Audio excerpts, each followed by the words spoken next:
et ne pas perdre surtout, parce que on conserve la deuxième place avec un point de plus et match nul suffira au dernier match.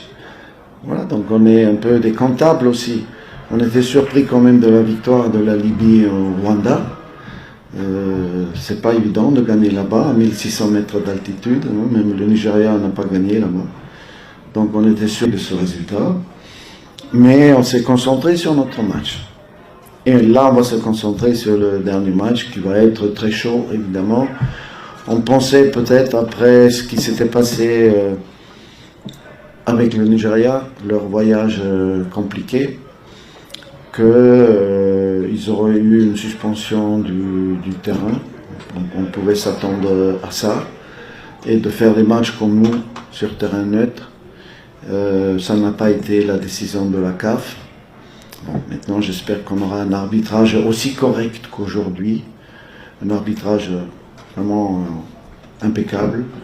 Il n'avait même pas besoin de sortir les cartons. On avait 6 joueurs qui, en cas de carton jaune, auraient été suspendus. Vous voyez, donc c'était pas facile de se battre pour la moitié de l'équipe et tout en faisant attention de ne pas prendre un carton, ce qui les aurait privés du match en Libye. Bénin-Nigeria, un but partout, on est à l'heure du bilan. Et bon, vous avez suivi la rencontre et le Nigeria a failli perdre encore contre le Bénin une fois encore, en tout cas. Et on a vu un peu ce qui s'est passé. Guerrero, en fin de rencontre, a donné son avis. Et vous voyez, ce but marqué par Mohamed Tidjani. Mohamed Tidjani qui est en train de prendre les galons dans cette sélection béninoise. Et après, vous voyez, les Nigériens, grâce à Osimhen, sont revenus sur le score. Likez la vidéo, likez cette vidéo maximum et vous voyez, on va parler bien sûr de chaque joueur par rapport à sa performance et bon, qu'est-ce qu'il faut faire. La Libye, au passage, a battu bien sûr le Rwanda chez lui, comme quoi le stade Amahoro est prenable bien sûr. Le Nigeria s'est cassé les dents, le Bénin s'est cassé aussi les dents et vous voyez, ces Rwandais et ces Libyens sont allés gagner. Et notre dernier match, c'est face à la Libye. Un match ne suffit déjà pour que les Guépards puissent se qualifier. Avant de continuer ce flash info, je partage la grosse opportunité pour ceux qui ont envie de créer des comptes TikTok monétisés à l'aide du digital. Le chômage n'existe plus. Plus de 129 53 63 87 30. Vous ne pouvez pas avoir un portable Android et une connexion Internet et manquer d'argent. Monétisation de chaîne YouTube, création de page Facebook monétisée. Maintenant, si vous voulez faire ce type de contenu ou bien créer du contenu sur les réseaux sociaux jusqu'à aboutir à la monétisation, plus de 129 53 63 87, vous allez gagner de l'argent sur les réseaux sociaux grâce à notre formation. Donc voilà un peu publicité, promotion pour vos articles, vos prestations, on est là.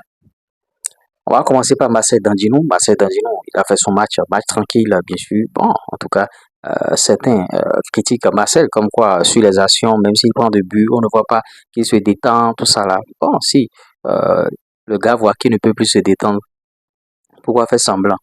Bon, il a encaissé le but, il a fait un match propre. Et, vous voyez, il a pris un carton jaune aussi parce que l'arbitre estimait qu'il gagnait du temps.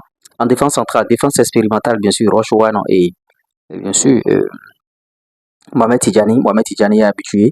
Rochouane, il a fait pour lui aussi, mais là d'ailleurs, félicité à la fin de la rencontre. Woru Tamimou, voilà la grosse surprise. Lui l'a tenu sur le flanc gauche. Vous voyez. Et en tant que latéral droit, excusez un peu, hein, j'ai un chat dans la gorge. En tant que latéral droit, bon, Rachid Moumouni, il a fait ce qu'il peut. Maintenant, les trois milieux de terrain, Sessi Dodo Doku et Imouran Hassan, bon, ils ont donné le meilleur d'eux-mêmes. Bon, si ce n'est quelques pertes de balles, bien sûr, de Dodo Doku, on l'a été bon, supérieur dans ce match, contrairement à ce qu'il a l'habitude de montrer. Et, je dis, on l'a étant aussi à Yegou. On l'a étant bon, il a fait du Ola étant, toujours la volonté, la fougue, mais des pertes de balles, des erreurs de jeunesse, tout ça là. Et Steve Mounier est un peu transparent dans cette rencontre. Et il faut que Genotro instaure la concurrence entre Steve Mounier et pourquoi pas Andreas Rontondi. Ouais, là, ça va faire travailler Mounier et il va se sentir challengé et il va jouer. Parce que actuellement, il n'a pas de concurrent. Il n'a pas de concurrent, donc il joue ce qu'il peut, il fait ce qu'il peut et en tout cas, les résultats. Un but partout, un match nul suffit déjà au Bénin lors de la dernière journée. Jamais perdre lors de cette dernière journée et on se qualifie pour la CAN. Bon, j'espère que j'ai fait un peu le tour par rapport à ce résultat. On n'a pas fait de sujet hier, on n'a rien fait. Donc laissez vos commentaires, laissez vos avis. Que pensez-vous de cette victoire? Pensez-vous que le Bénin va se qualifier? On se dit à tout à l'heure. Ciao.